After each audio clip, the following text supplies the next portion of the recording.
ça se passe donc au musée du Quai Branly.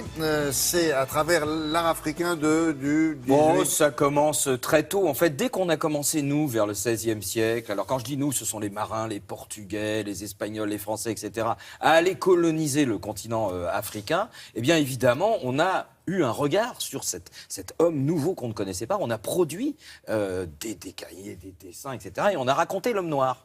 Mais ce qu'on ne savait pas, c'est que bien entendu, l'homme noir, lui, avec notre casque de colon, nos uniformes, etc., il nous a vu débarquer. Et donc, fatalement, ça c'est... Il dit, c'est qui ces gars-là? C'est qui ces gars-là? Qu'est-ce qu'ils viennent avec, c'est quoi ces machines volantes, ces trucs, etc.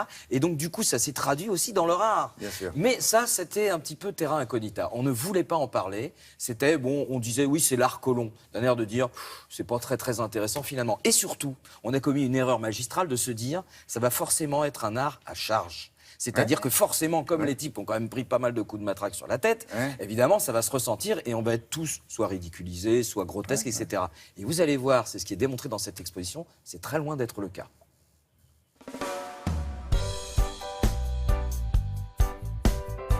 On démarre tout de suite cette exposition homme blanc, homme noir, avec le regard de l'homme noir sur le colon, c'est-à-dire un regard un peu ironique. Alors là, on a tout simplement un soldat qui n'a pas son pantalon. Et voilà, ça fait une petite revue un peu curieuse. Et puis on en a un autre avec la crosse en l'air. Ça signifie la rébellion, c'est-à-dire que l'homme blanc, le colon, on va s'en moquer.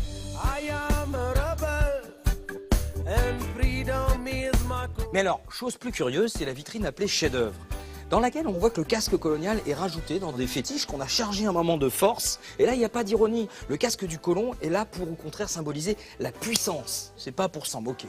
Bon, évidemment, on voit quand même que l'homme blanc, il est gras, il est gros, puis il est bien assis sur l'homme noir.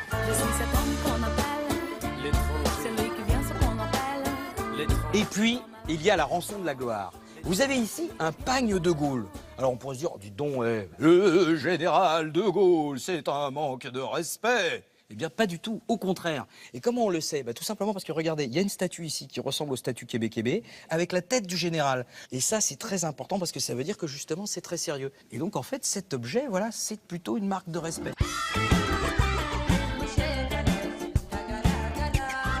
Et la religion dans tout ça, les missionnaires, quels souvenirs ont-ils laissé?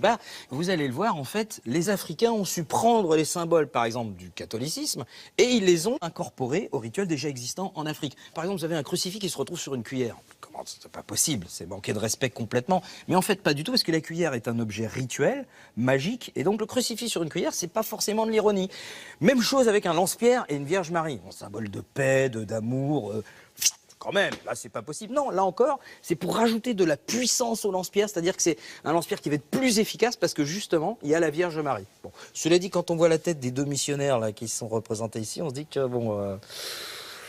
peut-être que parfois, ça s'est pas toujours très très bien passé.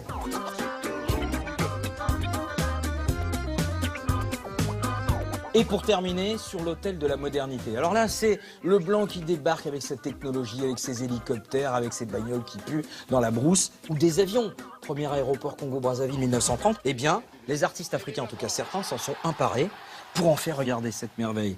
Et il y a aussi, alors, les objets occidentaux qu'on connaît, nous, qui sont faits en bois. Et là, les gens se disent, oh, c'est curieux, alors c'est quoi? Ce sont des totems que les Africains se sont réappropriés. Non, pas du tout. Ça, c'est pour les vendre aux Blancs à Maputo. Qui sont assez bêtes pour les acheter. On n'est pas à l'abri que ça se retrouve dans un musée à Paris, là-bas, au Quai Branly. Ah oui, c'est une bouteille de soda, Voilà. En bois. En bois, complètement. Formidable. Ils ont récupéré tous les trucs. Mais ce n'est absolument pas pour eux. C'est-à-dire que c'est vraiment à destiner... Un beau travail, donc, sur le plan technique. Très bien. Donc, si vous passez par là, musée du Quai Branly, comme on le dit, c'est une petite expo sur la mezzanine supérieure. Vous avez évidemment les collections permanentes aussi qui sont juste en dessous. Comme on le dit, vraiment, c'est un art qui vaut le détour. Très original. Mesdames, messieurs, merci beaucoup.